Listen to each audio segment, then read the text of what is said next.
दिल्ली में सियासी बिगुल बच चुका है। सभी पार्टियां 70 की 70 विधानसभा सीटों पर जोर शोर से रैलियां कर रही हैं। 5 फरवरी को वोट डाले जाने हैं और 8 फरवरी को पता चलेगा कि किसके सिर सजेगा दिल्ली की सत्ता का ताज। अब ऐसे में दिल्ली में बिहार के वोटर्स पर बीजेपी की क्या रणनीति है वो हम आपको बता देते हैं। 70 सीटों की विधानसभा वाली दिल्ली में बीजेपी 2 सीटें अपनी सहयोगी दलों को दे सकती है।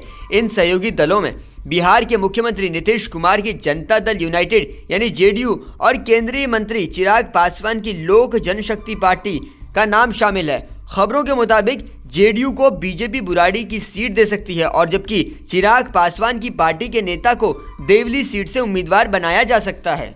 आपको बता दें कि दिल्ली में पूर्वांचल और बिहार के बड़ी मात्रा में वोटर्स हैं और हर किसी पार्टी की नजर रहती है इन सभी वोटर्स पर। तो ऐसे में बीजेपी ने 2 सीटों पर यह रणनीति अपनाई है। ये बात बहुत क्लियर है कि फिलहाल तो दिल्ली में चुनाव है, लेकिन इस साल के अंत में बिहार में भी विधानसभा के चुनाव होने हैं। बिहार के चुनाव में बीजेपी को जेडीयू और लोक जनशक्ति पार्टी के साथ मिलकर ही चुनाव लड़ना है। ऐसे में बीजेपी इन सहयोगी दलों के साथ दिल्ली में मिलकर चुनाव लड़ने से एनडीए को तो मजबूत रखना ही चाहती है, साथ ही उसकी नजर दिल्ली में रहने वाले बिहार के मतदाताओं पर भी है। बीजेपी 2015 और 2020 के विधानसभा चुनाव में आम आदमी पार्टी से बुरी तरह शिकस्त खा चुकी है, लेकिन हरियाणा और महाराष्ट्र के चुनाव में मिली जीत के बाद वो फिर से बुलंद हौसलों के साथ सियासी अखाड़े में उतर चुकी है।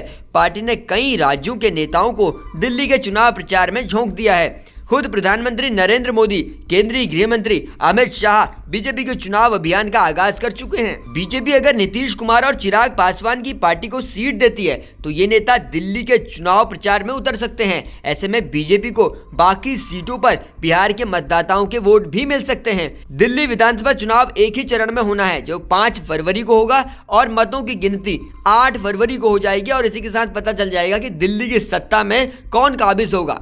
आपको बता दें कि फिलहाल अब तक बीजेपी ने कोई भी अपना सीएम चेहरा नहीं रखा है। इस बार भी बीजेपी 2020 के विधानसभा चुनाव की तरह ही बिना मुख्यमंत्री के चेहरे के चुनाव लड़ रही है। देखना होगा कि पार्टी को क्या चुनाव में बिना सीएम चेहरे के उतरने का कोई फायदा मिलेगा। दिल्ली में बीजेपी उसे 1998 से लगातार मिल रही हार के इस क्रम को तोड़ना चाहती है, जबकि 2014, 2019, 2024 के लोकसभा चुनाव में वो यहाँ सभी 7 लोकसभा सीटें जीत चुकी है। लेकिन इसके बाद भी उसके लिए पिछले 2 विधानसभा चुनाव से दहाई के आंकड़े तक पहुंचना भी मुश्किल हो रहा है। पिछले 3 लोकसभा चुनाव में लगातार बीजेपी दिल्ली की 7 सीटों पर कब्जा जमाई हुई है और केजरीवाल दिल्ली चुनाव में एक तरफा वोट ले आते हैं और कांग्रेस के हाल ऐसे हैं कि 2013 के बाद से तो वो दिल्ली विधानसभा चुनाव में 10% वोट भी नहीं ला पाई है।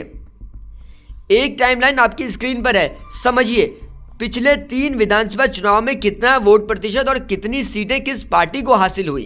2020 में आम आदमी पार्टी को 62 सीटें मिलती हैं, बीजेपी के खाते में जाती है 8 सीट और कांग्रेस का नहीं खुलता है कोई खाता। 2015 के चुनाव में आम आदमी पार्टी को 67 सीट मिलती है, बीजेपी के खाते में जाती है 3 सीट और कांग्रेस का तब भी कोई नहीं खुलता है खाता। 2013 में आम आदमी पार्टी के खाते में जाती हैं 28 सीट, बीजेपी के खाते में 31 सीट और कांग्रेस को मिलती हैं तब 8 सीट। बात अगर पिछले 3 लोकसभा चुनाव की करें तो तब बीजेपी के खाते में 7 सीट जाती हैं, वो साल 2024 हो या 2019 हो या 2014 हो, आम आदमी पार्टी और कांग्रेस का तब कोई भी खाता नहीं खुला। तो ये देखना होगा कि क्या दिल्ली में अब पिछले ट्रेंड को इस चुनाव में बदलता देखा जा सकता है। ये तो चुनाव के नतीजे ही बताएंगे।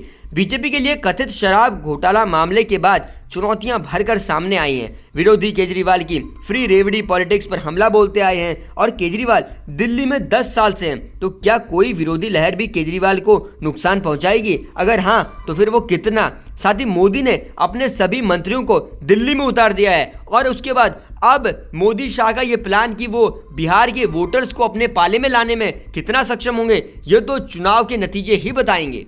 आप बताइए कि आपको इस बार दिल्ली चुनाव में किसका माहौल लग रहा है, कमेंट सेक्शन में लिखकर बताइएगा। देश और दुनिया की खबरें आसान भाषा में जानने के लिए जुड़े रहिए जनसत्ता के साथ।